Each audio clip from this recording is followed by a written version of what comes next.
रुपौली में आरजेडी की बीमा भारती की हार हुई, लेकिन नाराज पप्पू यादव दिख रहे हैं। पप्पू यादव ने ऐसे लगातार कई आरोप लगा दिए।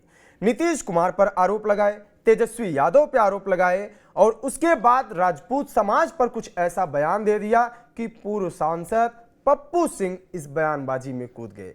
पप्पू सिंह का भी बयान आया है और पप्पू यादव का भी बयान आया है। हम पप्पू यादव का बयान आपको सुनाएंगे, लेकिन जो सवाल है जिस पर हम बात करने के लिए हमारे साथ जुड़ रहे हैं हमारे पूर्णिया के संवाददाता, तमाम विषयों पर बात करेंगे कि आखिर पूर्णिया में पूरी पॉलिटिक्स किस ओर जा रही है। जो स्टेट की पॉलिटिक्स है, तेजस्वी यादव की पॉलिटिक्स, नीतीश की पॉलिटिक्स, उससे इतर पूर्णिया में कुछ अलग होते हुए दिख रहा है, जिसमें प्रशांत किशोर का भी नाम आ रहा है।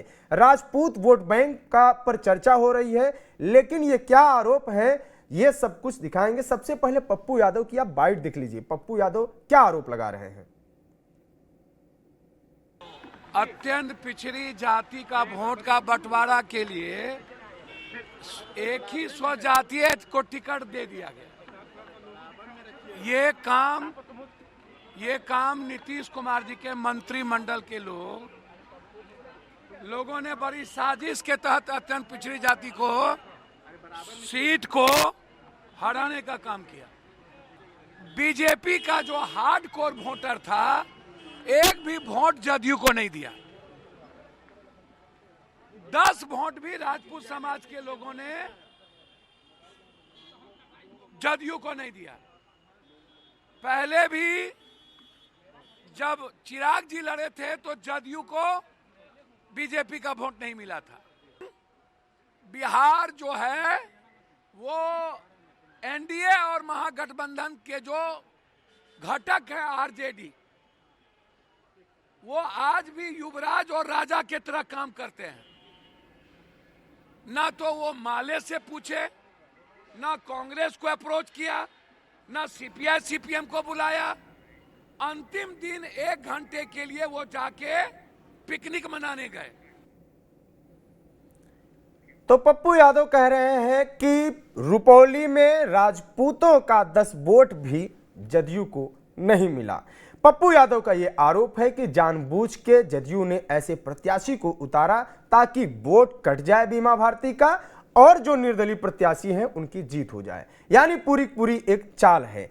और जब पप्पू यादव ने इस तरह का आरोप लगाया तो पप्पू यादव के आरोप के बयान में पप्पू सिंह, जो पूर्व सांसद रहे हैं पूर्णिया के, उन्होंने उनका जवाब दिया। उन्होंने यहां तक कह दिया कि जातिवाद और इस तरीके का जो बयान आप दे रहे हैं, इससे ऐसा कहीं ना हो कि बयानबाजी तेज हो जाए और आगे कुछ बोलना पड़े, इसलिए वो सावधान कर रहे हैं पप्पू यादव को। आखिर में क्यों इतना इंटरेस्ट ले रहे हैं पप्पू सिंह? पहले पप्पू सिंह का यह बयान सुन लीजिए जो उन्होंने जवाब में दिया है, इसके बाद पूरा मामला क्या है इस पर बात करेंगे। रुपौली के उपचुनाव के परिणाम आने के बाद, वहाँ शंकर सिंह के जीत जाने के बाद, मैंने उन रुपौली के क्षेत्र की जनता को बधाई दी, शंकर सिंह को बधाई दिया। लेकिन इसी बीच समाज से प्यार रखने वाले कुछ लोगों ने मुझे अपने सांसद पप्पू यादव जी का कुछ बयान भेजा। बयान मैंने सुना तो बहुत निराशा हुई कि इतने कम दिनों में भी सांसद बने हैं और इतने कम दिनों में उनकी भाषा में जो परिवर्तन हुई है, उनके सोच में जो परिवर्तन हुआ है, वो मेरे लिए आश्चर्यजनक है। रुपौली की जनता ने जो भी निर्णय लिया सोच समझ कर लिया। चुनाव के मैदान में जो भी लोग रहते हैं प्रयास करते हैं, अपने अपने तरह से सभी लोग प्रयास करते हैं कि वो जीतें। लेकिन इसका अर्थ ये नहीं लगना चाहिए कि किस वर्ग ने, किस जाति ने, किस समूह ने किसको साथ दिया, किसको नहीं दिया। मैं समझता हूँ कि उन्हें आत्मचिंतन की आवश्यकता है। वो आत्मचिंतन करें और अपनी इस तरह की बातों से परहेज़ करें, नहीं तो फिर वो होगा जो मैं नहीं चाहता कि हो। पप्पू सिंह बोल रहे हैं कि ऐसा बयान न दिया जाए, नहीं तो मैं नहीं चाहता कि वो कुछ चीज़ें हों जो उन्होंने क्या इशारा किया है कि बात बहस आगे ना बढ़े। आखिर में रुपौली का जो परिणाम आया है उसमें बीमा भारती की हार हुई है। बहुत लोग बोल रहे थे, कल तक बोल रहे थे कि इसमें पप्पू यादव या और लोगों का उतना इन्वॉल्वमेंट नहीं है, लेकिन ये जो बातें हैं ये संकेत दे रही हैं कि जो पूर्णिया की पॉलिटिक्स है उससे बिहार को एक अलग दिशा जो आने वाला विधानसभा चुनाव है उसमें मिलता दिख रहा है, जिसमें प्रशांत किशोर का भी नाम आ रहा है। और पप्पू यादव इतने क्यों छटपटा रहे हैं, इस पर बात करेंगे। हमारे साथ जुड़े हैं हमारे संवाददाता मोहित जी। क्या है आखिर में, क्या चल रहा है, जो कि पूरा जो मामला है जिस तरीके से चल रहा है, आखिर में पप्पू सिंह इतने क्यों इंटरेस्टेड दिख रहे हैं? देखिए, पूर्णिया की जो राजनीति है वो पप्पू सिंह और पप्पू यादव के बीच ही चलती है हमेशा। और इधर जो आप देख रहे होंगे कि पप्पू सिंह भी पूर्व सांसद हैं और पप्पू यादव लगातार जो है 10 साल से वो पूर्णिया से बाहर थे, क्योंकि इस बीच में जो थे संतोष कुशवाहा सांसद थे, उससे पहले जो थे पप्पू सिंह सांसद थे। तो कुल मिला के जो है पप्पू यादव इतने साल जो बाहर रहे, फिर उनको मौका मिला है कि किसी तरह हम पूर्णिया में अपना पैर जमाएं। तो ये जो दोनों के बीच जो अभी राजनीति बहस जो हो रही है, ये इसको इस तरह से देख लीजिए कि दोनों चाह रहे हैं कि पूर्णिया में किसी तरह हम अपना पैर जमाएं। आने वाले जो चुनाव है उस चुनाव में जो है फिर से जो है पप्पू सिंह वर्सेस पप्पू यादव की लड़ाई हो। और जहां तक दोनों ने जो अपने अपने वोट बैंक को साधने की कोशिश की है, पूर्णिया की राजनीति की बात करें तो पूर्णिया में ज्यादातर जो है पिछड़ा अति पिछड़ा का वोट बैंक बहुत ज्यादा है, और यहाँ जो लोग हैं ज्यादातर इसी कास्ट से आते हैं। तो पप्पू यादव का बयान जो है कहीं ना कहीं जो पिछड़ी जाति है, अति पिछड़ी जाति है, उनको एकजुट करने का है, उनको गोलबंद करने का है, और उन्हीं के सहारे उनकी राजनीति भी अभी चल रही है। देखिए, जब बयान जो उन्होंने दिया है कि जो एनडीए गठबंधन है उन्होंने जो है टिकट जो दिया एक ही जाति को दे दिया, जो पिछड़ा जाति है, अति पिछड़ा जाति है, कलाधर मंडल, उनको दे दिया। फिर जो है दूसरी तरफ जो है आरजेडी भी जो है, एक तरह से आरजेडी को भी उन्होंने नसीहत दिया कि आरजेडी ने भी बीमा भारती को टिकट दिया, वो भी अति पिछड़ी जाति से है। यानी दोनों एक ही जाति से, गंगोता जाति का है, और दोनों ने जो है एक ही जाति को टिकट देकर वोट बैंक में टूट हुआ, उस कारण से जो हार हुई है, और फिर शंकर सिंह की जीत हुई है। तो कहीं ना कहीं ठीकरा जो है उन्होंने राजद भी फोड़ा है, राजद पे और बीजेपी पे ही। तो फिर उन्होंने ये भी कहा है, कांग्रेस को भी सीख लेने की हिदायत दी है कि देख लीजिए भाई, ये आरजेडी किस तरह से बिहार में पॉलिटिक्स कर रही है, अभी भी वक्त है, आप इस पॉलिटिक्स से निकलिए और बाहर आइए। कहीं ना कहीं वो चाह रहे हैं कि भाई कांग्रेस मुझे किसी तरह ले ले और एक जिम्मेदारी दे कि फिर पूरे बिहार में कांग्रेस को वो मजबूत करे। बहुत राज का उन्होंने हवाला भी दिया कि यहाँ कांग्रेस की इंडिया गठबंधन की सरकार बन रही है, यहाँ भी बन रही है, मगर बिहार में ऐसा होता हुआ दिखाई नहीं दे रहा है। इसका एक ही मुख्य कारण है आरजेडी, क्योंकि आरजेडी के जो उन्होंने अपने बयान में कहा कि आरजेडी के जो नेता हैं, अभी आरजेडी के अभी तो लालू जी अस्वस्थ चल रहे हैं, करता धरता आरजेडी का खुद जो है तेजस्वी यादव जी है। तो तेजस्वी यादव का आरोप लगा है कि वो राजा महाराजा के तरह जो है फरमान सुनाते हैं।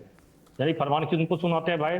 तो वो गठबंधन में कांग्रेस है, माले है, सीपीआई है, ये उनको फरमान सुनाते हैं और इनका मर्जी जो होता है वो करते हैं। लास्ट समय में जो है बलि का बकरा बना दिया गया बीमा भारती को।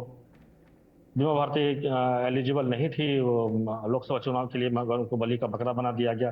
फिर उनकी हार हुई, फिर जो है कोऑर्डिनेशन नहीं किया गया। जहां विकास मंडल सीपीआई के कैंडिडेट थे, उनका परंपरागत सीट था और बहुत अच्छा खासा वो अंतर से वोट भी लाए थे और तीसरे पोजीशन पर रहे थे। तो वो चाह रहे थे कि विकास मंडल को वहां से टिकट मिले, मगर अंततः जो है बीमा भारती को मिल गया। बीमा भारती को उन्होंने सपोर्ट भी किया। सपोर्ट मीन्स क्या है? सिर्फ बोल के सपोर्ट जो होता है क्षेत्र में जाके प्रसार करना, उन्होंने बीमा भारती के लिए ऐसा कुछ नहीं किया। बस वो एक तरह से वो बयान देके और वो सीधा जो अपना अररिया दौरे के लिए चले गए।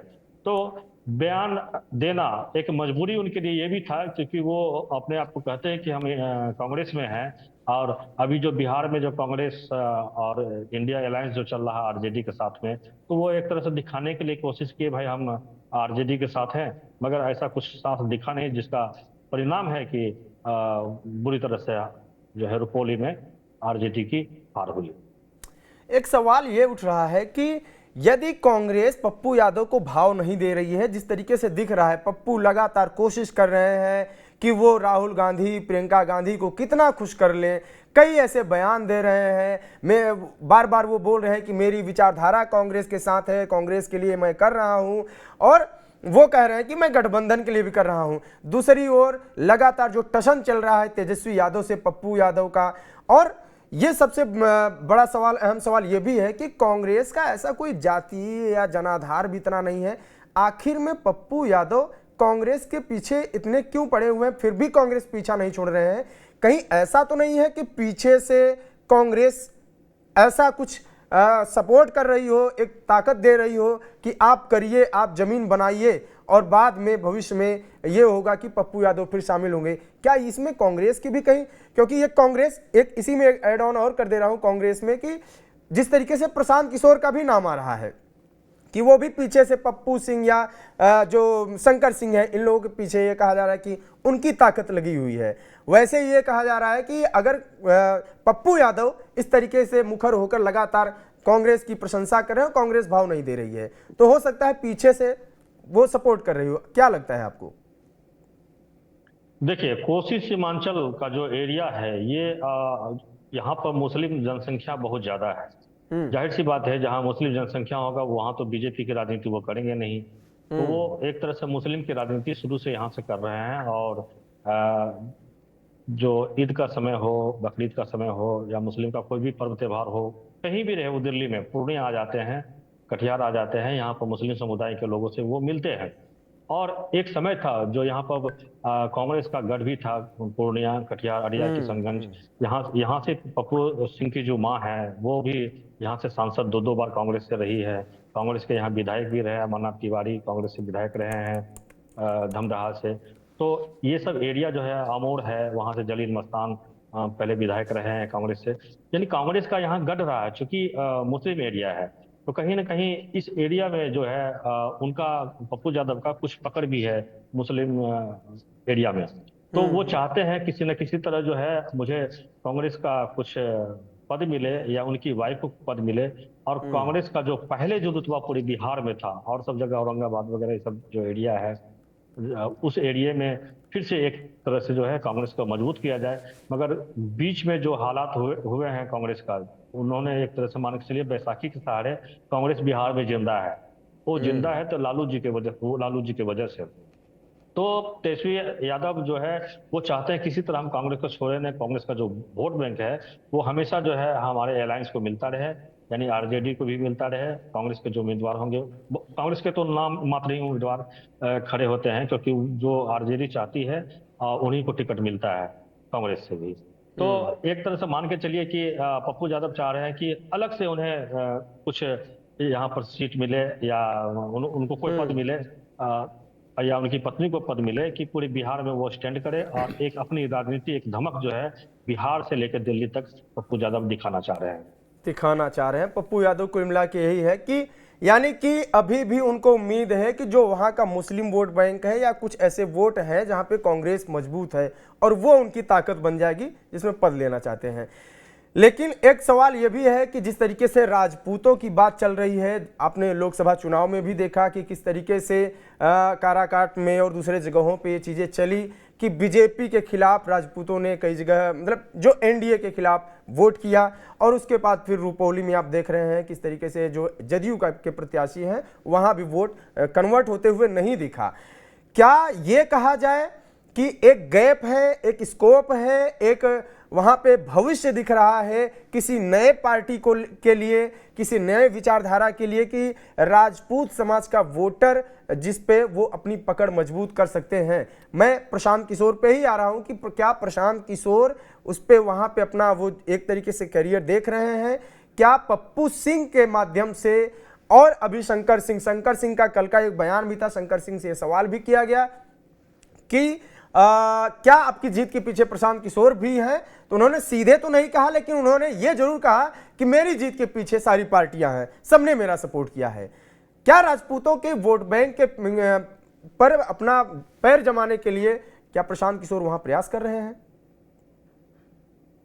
देखिए, पूर्णिया में राजपूत समाज की संख्या जो है बहुत ही कम है, मगर पूर्णिया में एक मंत्री हैं लिसी सिंह जो धमदाहा से विधायक हैं, उनका कद जो है बहुत बड़ा है जदयू में, पूरे बिहार में। यही वजह है कि पूरे बिहार में जो है जदयू जो है कहीं भी राजपूत समाज का कोई भी कार्यक्रम होता है या राजपूत समाज के कोई भी जो नेता होते हैं वो अगर रूठ जाते हैं तो लिसी सिंह को ही भेजा जाता है मनाने के लिए, जदयू भेजती है। मगर पूर्णिया में जो है राजपूत समाज के उलट एक जो है और पर्लर एक अभी जीते हैं शंकर सिंह, वो भी एक नेता हो गए।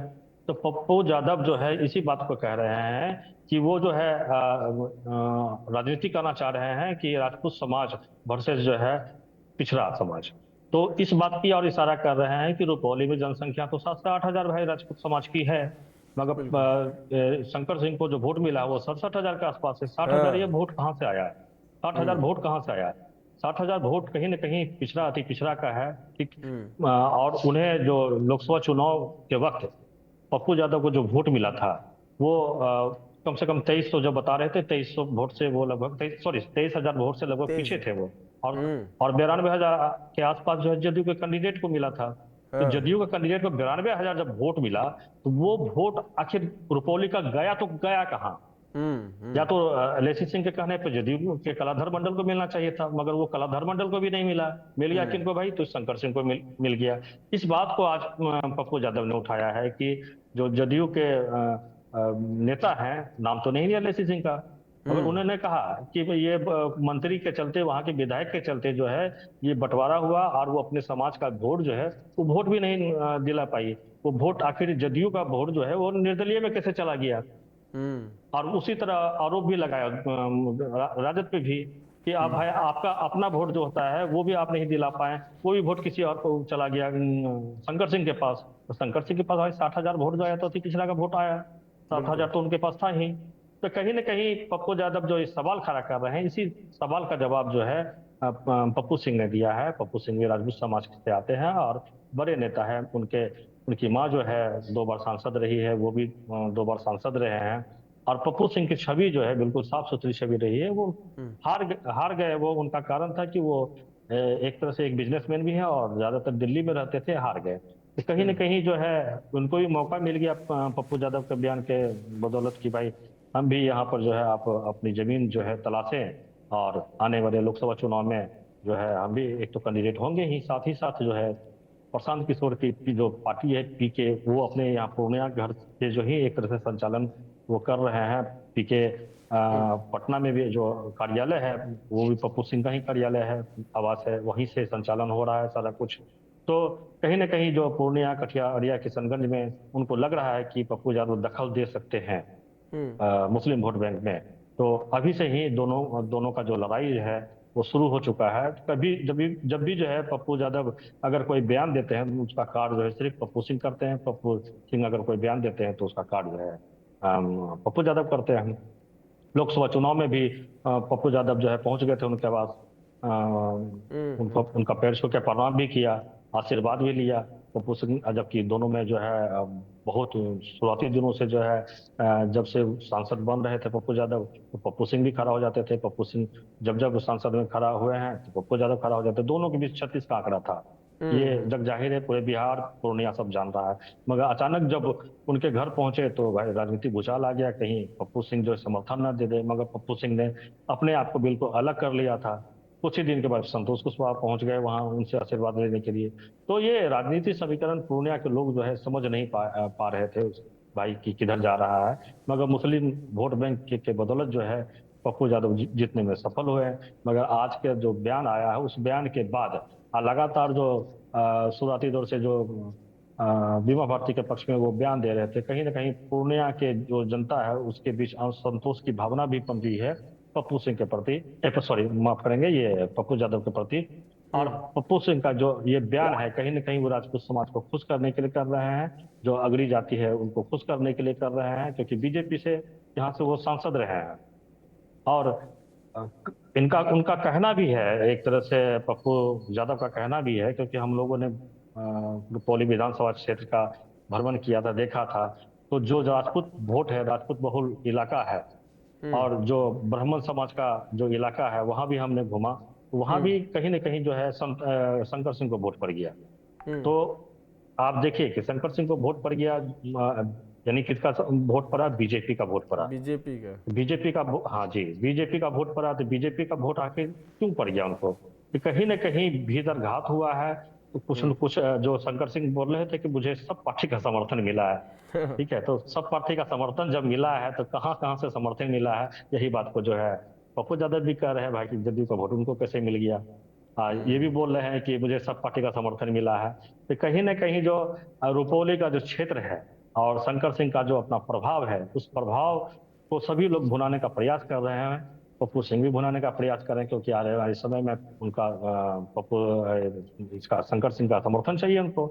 तो ये इस बयानबाजी को अभी 2025 तक भी चलेगा, आने वाले लोकसभा चुनाव तक चलता रहेगा दोनों के बीच। विधानसभा चुनाव तक ये चीज़ें चलती रहेंगी। और ये मेरे मन में भी ये सवाल ही है कि क्या पूर्णिया और उसके आसपास की पॉलिटिक्स कहीं ऐसा तो नहीं है कि आने वाले समय जिस तरीके से अभी प्रशांत किशोर अपनी कार्यकारिणी की बैठक वगैरह की और बोल रहे थे कि मैं पूरी ताकत से चुनाव लड़ूंगा, और ये जो दो नाम अभी आ रहे हैं जो चर्चे में है, ये थोड़ा बड़े नाम हो गए हैं, चूंकि अभी ये चुनाव जीत लिए शंकर सिंह और पप्पू सिंह पुराने नाम हैं। ऐसा तो नहीं है कि आने वाले विधानसभा चुनाव में कांग्रेस के आमने सामने, क्योंकि आरजेडी तो काफ़ी कमज़ोर हो गई है, प्रशांत किशोर से लड़ाई होगी जिसकी होगी, प्रशांत किशोर की पार्टी मतलब फाइट में आ रही है, ऐसा कुछ स्थिति बनती हुई दिख रही है। तमाम लोग ये कह रहे हैं कि जो बिहार की पॉलिटिक्स है उसमें जात या ये तमाम चीज़ें जो बेस अभी आधार इतनी जड़ें मजबूत हैं तेजस्वी यादव की और नीतीश कुमार की, कि जो लड़ाई होगी इन दोनों के बीच में ही होगी। आप कैसे देखते हैं कि तीसरी क्या यहाँ पे ये तीसरा भी पार्टी वहाँ पे हो सकता है ताकत में? प्रशांत किशोर भी क्या लड़ाई में आ सकते हैं? वहाँ पे क्या स्थिति है अभी वहाँ की? देखिए, पूर्णिया और सीमांचल की जो राजनीति है शुरू से आरजेडी कांग्रेस के बीच रही है।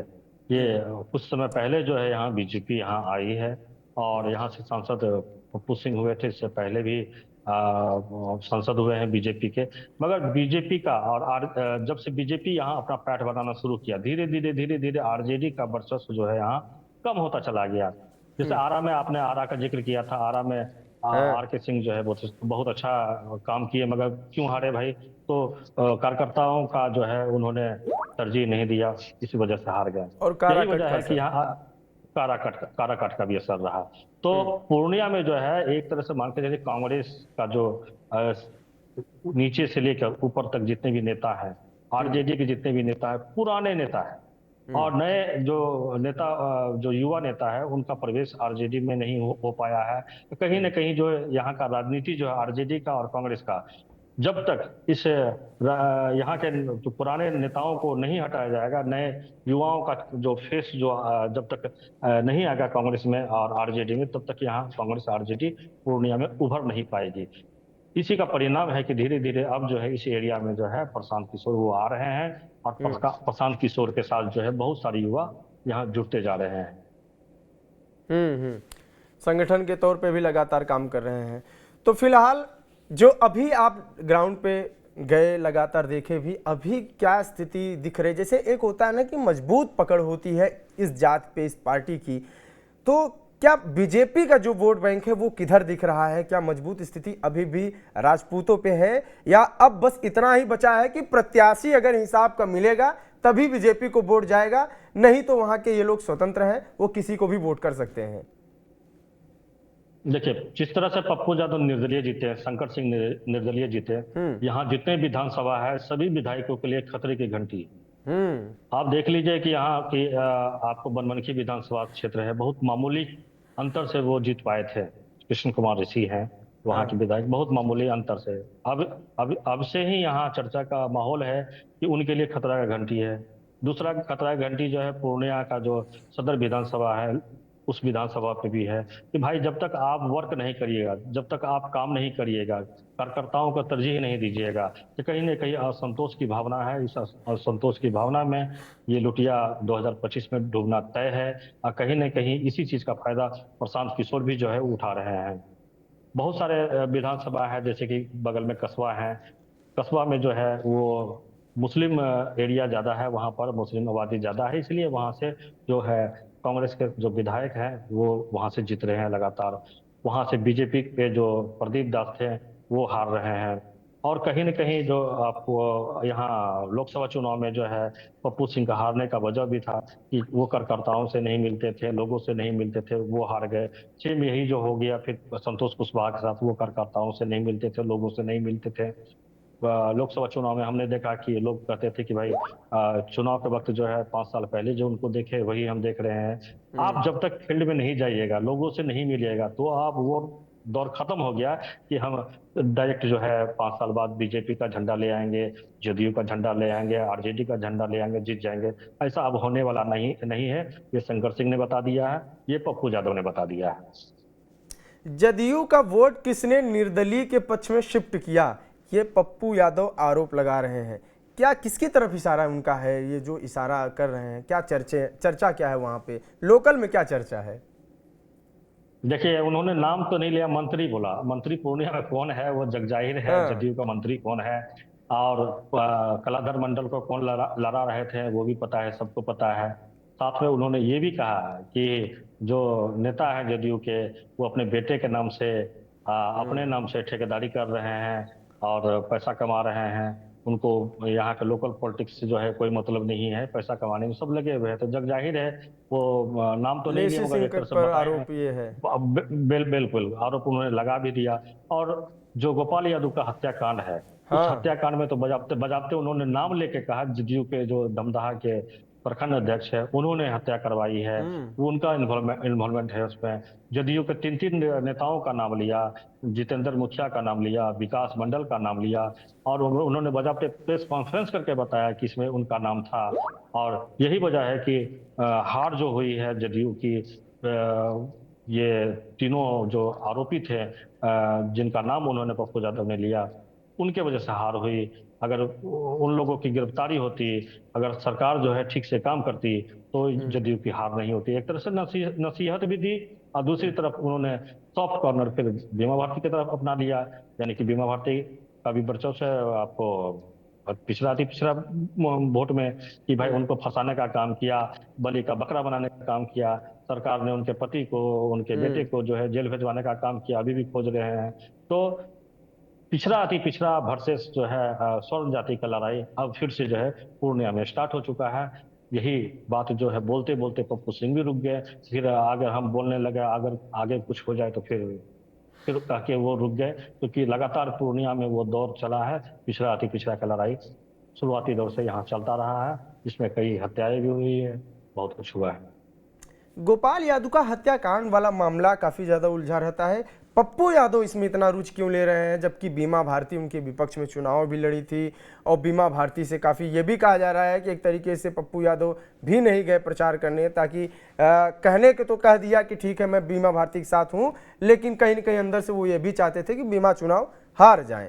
बीमा भारती का बेटा, उसमें गोपाल यादव का हत्याकांड में उनका नाम आया है, बेटे का नाम आया है, और कई लोग ऐसे नाम आए हैं, और सबके पक्ष में, सबके बचाव में बाकायदा पप्पू यादव बोल रहे हैं। ये भी नहीं है कि बाद में पुलिस जिन पे आरोप लगाई है कल को वो आरोपी हो जाएंगे, आरोप कहीं सिद्ध हो जाए, इस बात का भी डर नहीं है, पूरे कॉन्फिडेंट होकर बोल रहे हैं। क्या वजह है, क्यों बचा रहे हैं, ये उनके बचाव में आ रहे हैं पप्पू यादव, उनको क्या फायदा है इससे? देखिए, पप्पू यादव पिंजरा में बंद रह के रहने वाले इंसान नहीं है। यही बात है कि वो कांग्रेस के कभी अपने जो प्रदेश अध्यक्ष हैं उन पे भी हमला बोल देते हैं, उनको भी अशब्द बोल देते हैं। सबसे बड़ी बात है कि पूर्णिया में जिस तरह से उन्होंने निर्दलीय चुनाव जीता है, और वो चाह रहे हैं कि पूर्णिया में एक मैं ही रहूं, जबकि दूसरी और है लेसी सिंह। लेसी सिंह का भी कद जो है जदयू में बहुत बड़ा है, बिहार में बहुत बड़ा है, और कहीं न कहीं प्रशासन से लेकर जो एडमिनिस्ट्रेशन से लेकर आपको पटना तक से दिल्ली तक उनका एक वर्चस्व चलता है। पप्पू सिंह माफ करें, पप्पू यादव को ये एक तरह से मान के चलिए पच नहीं पा रहा है। तो इसीलिए लगातार जो है गोपाल यादव का हत्याकांड में वो लगातार जो है जदयू पर भी हमलावर है, और जो ऋषि सिंह है उनके लोग जो है जो प्रखंड अध्यक्ष है उन पे सीधा सीधे आरोप लगा रहे हैं। और उन्होंने कहा भी है इसमें जो है किसको किसको पैसा गया हत्याकांड में, किस मंत्री को गया, सब मुझे पता है, मैं इसका खुलासा करूंगा, ये करूंगा, वो करूंगा। तो कहीं ना कहीं वो ऋषि सिंह पे भी हमलावर है। वो चाहते हैं कि पूर्णिया में सिर्फ मैं रहूं, इसके अलावा कोई नहीं रहे। यही वजह है कि एक म्यान में तो दो तलवार रह नहीं सकता है। यही वजह है कि वो लगातार जो है गोपाल यादव का हत्याकांड को छोड़ना नहीं चाहते इस मुद्दे को। अब गोपाल यादव का हत्याकांड जो है वो चुनाव से पहले जदयू लगातार इस पर हवा दे रही थी, मगर अब तो परिणाम सबके सामने है। अब तो शंकर सिंह जीत गए। अब धीरे धीरे अब ये मुद्दा धीरे धीरे गौन भी होता जा रहा है। मैंने कल इंटरव्यू लिया था इनका, गोपाल यादव का भाई का, उनका भी कहना था कि भाई मुझे आज तक तो इंसाफ मिला ही नहीं है, कौन मेरे पास नहीं आया, सिर्फ मोदी जी को छोड़ के सारे के सारे नेता हमारे पास चले आए हैं, मगर जो इंसाफ मिलना चाहिए वो इंसाफ मिल नहीं पाया। ये चुनाव स्टंट था, और इस चुनाव में जो है गोपाल यादव का हत्याकांड को भुनाने का प्रयास किया गया। अब देखिए कि धीरे धीरे अभी इस हत्याकांड को धीरे धीरे लोग भूलते जा रहे हैं। भूल भी गए थे, आज कहाँ से कहाँ पप्पू यादव आज बोल दिए और वो मामला फिर से जिंदा हो गया। पप्पू यादव ने बोला और मामला जिंदा हो गया।